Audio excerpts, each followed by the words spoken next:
This is the Silver Wolf Howl. I am Angela, and today we're discussing letters of demand. In our service highlight segment for this month, we are talking about a letter of demand, and I dragged Noel into studio today to pick his brain and just to get a little more clarity on it and the service that we offer. Hi, Noel. Hi everybody, hi Angela, thank you for the welcome. Yes, I'm going to be talking about letters of demand, and particularly as they are in the South African context. Okay, so let's start at the beginning. What is a letter of demand? It is a very carefully set up letter, and by that I mean it is the form and the way that it is laid out is very thoroughly dictated, if you would like to put it that way, by several different acts of parliament, ranging from the Magistrates Court Act to the NCA, that is and the Consumer Protection Act as well. So there's a whole lot of different laws that come into this thing. And without a letter of demand, under the South African law system, without a letter of demand being served or being pretty much successfully received by the intended recipient, no civil case can proceed.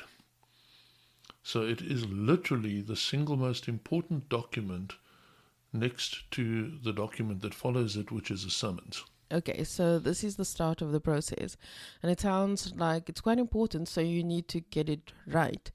So do you need to go to a lawyer to have it done, or is there someone else that could do it, or how does that work? What options do you have there? There are essentially two different types of letter of demand.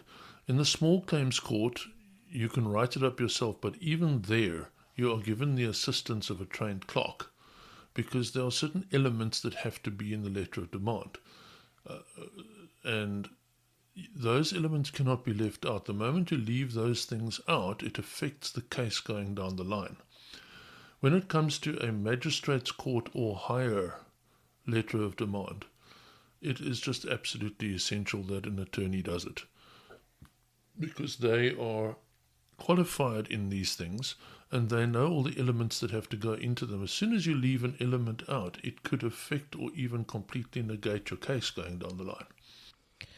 Okay, so you have to be very careful about the contents and the wording, etc. So it's advisable then to just have the attorney draw it up for you, or someone who knows what they're doing. I cannot stress that strongly enough. So who receives this? It gets sent to all the parties that are being sued in the particular lawsuit in question. So there would literally be one copy going to each of the affected persons that are to be defendants in the matter. Okay, so we've got the letter drawn up by the attorney. We have the defendant or defendants in the matter. How does it get from the one to the other? How does it get received? Is it posted or delivered? So generally, the attorneys have got a couple of different ways of doing it. One is to send it via the post office, via registered mail. This is because registered mail requires a signature. The problem with that in South Africa at the moment is that the South African post office is failing us in general. So these letters are getting lost, they are getting mislaid, they are just all sorts of things are happening to them. They're not getting to the people on time, even those that are getting delivered. Then we have the serious issue of there being no postal delivery service in large tracts of South Africa. So it is just not possible to get these letters to these defendants in that way. The second option is via email, and that has to be done in very specific ways, very careful ways, if you would like to put it that way. And again, there has to be a relative certainty that the person has actually received it and read it on the other side. The third option is via sheriff of the court. Now, for this to take place, the address has to be even more accurate than if you sent it via mail. It has to be a very clear street address that very clearly indicates the location of the building at which it is to be served. Now, other people other than a sheriff may, according to the rules of court, serve this letter in the same way. And this is where we come in, frankly. But that person has to be properly trained and has to do it according to the rules. If you don't, then again, you will interfere with the process down the line to the point where you may actually cause the defendants to be able to have a point of defense which can get the matter overturned. So another important step in the whole process. So you mentioned that Silverwolf or people like us could do this service of the letter of demand. Explain more about that. So we will literally collect the original letter of demand from the attorney's office. We will take it to the person.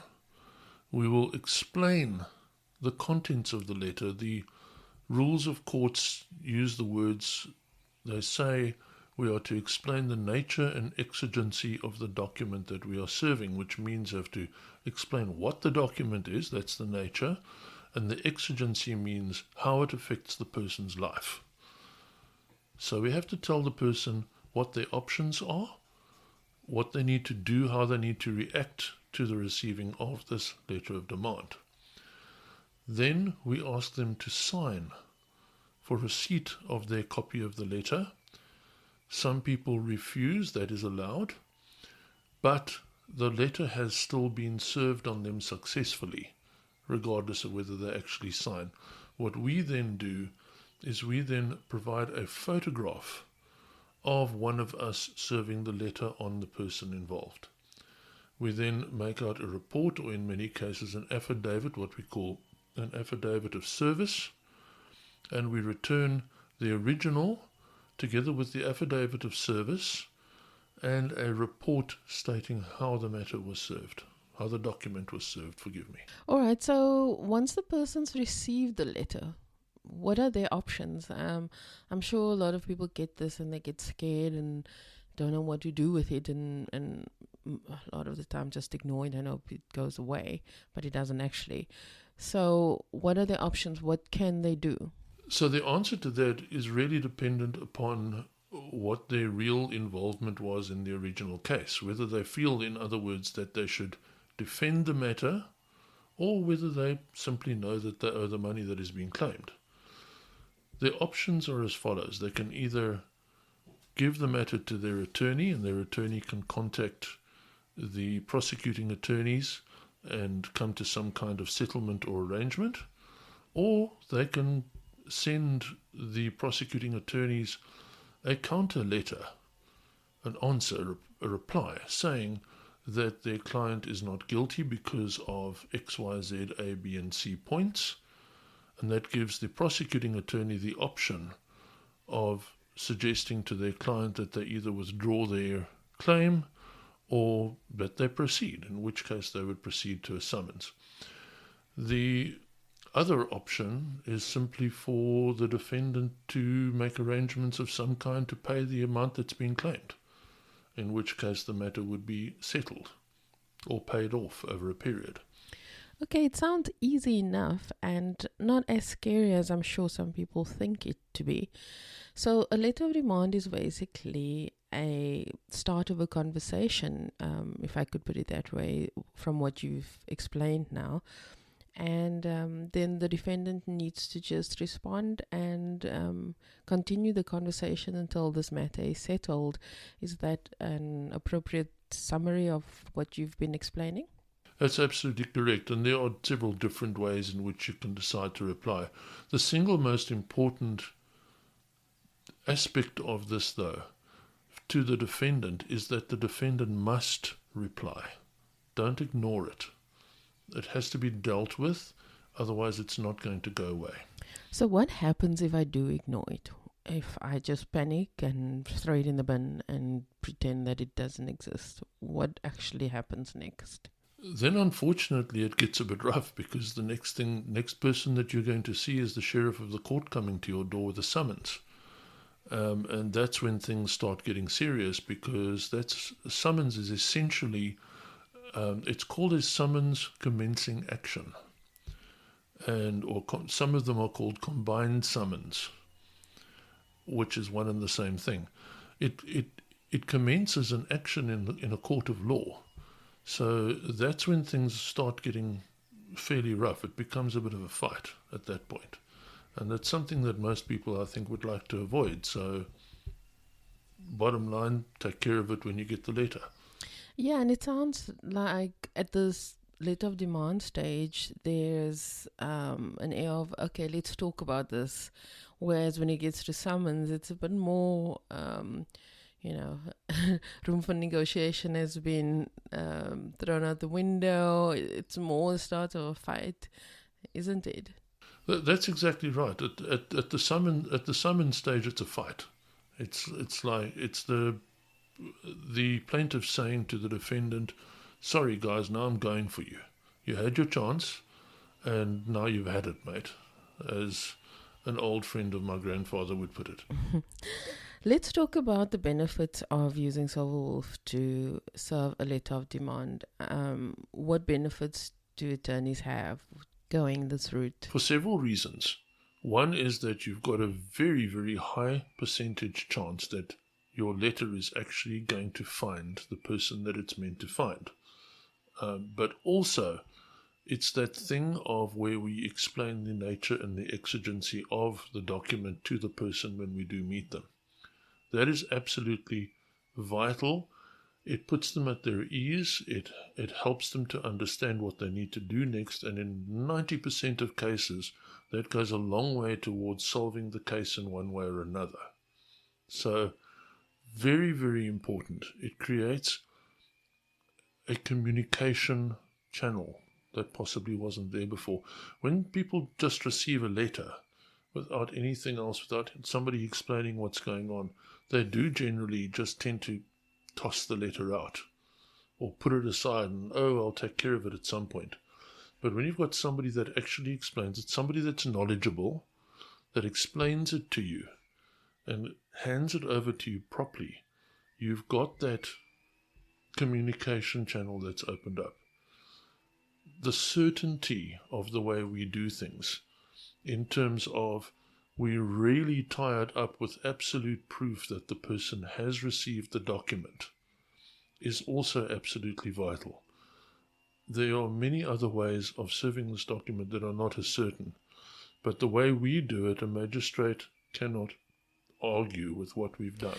I think that is quite an important part of this whole process, is having that certainty that your letter is being served properly and effectively, and it's not just almost unknown what happens when it goes to the postal service. Will it arrive there, won't it? So the way attorneys could actually contact us and say, how far is this letter, or we give them updates on how far it is. And also for the person receiving it, they actually have somebody there that they can say, okay, what is this and what can I do with it, if that's their question. A postman is not going to be able to answer that type of question for them. So those are the benefits then. Correct, quite correct. And for example, one of the questions that we get asked over and over again is, oh my goodness, what are my options? What, as we say in Afrikaans, wat staan my nou te doen? And we can explain, because there are various legal options that are open to the person receiving the letter, the defendant. Another thing that I tend to think is that having somebody hand deliver it to, the defendant, that they would take it a little bit more seriously than, just finding this letter in their postbox that was delivered by a postman. Don't you think so? Serious, and also a far more personalized touch, which people tend to understand to a far greater degree than just a piece of paper that landed in an envelope inside their postbox. Okay, so does Silverwolf serve all letters of demand or just certain ones? Absolutely all the letters of demand that you get under South African law are within the ambit of civil law rather than criminal or other types of law, and we serve them all. There are various different types. There's the Section 29 rental one. There's the Section 129, which is the your normal letter of demand for a normal debt. There's a small claims court one. We serve them all. We have no problem with that. Okay, that's great. So we've covered what the letter is, who draws it up, who receives it, what the person who receives it can do, what their options are, the service that Silverwolf offers in delivering it effectively. So thank you so much for clearing all of that up, for highlighting everything, and for joining me today and explaining all of this to everyone. A near pleasure. Thank you very much for your time, and goodbye to the listeners.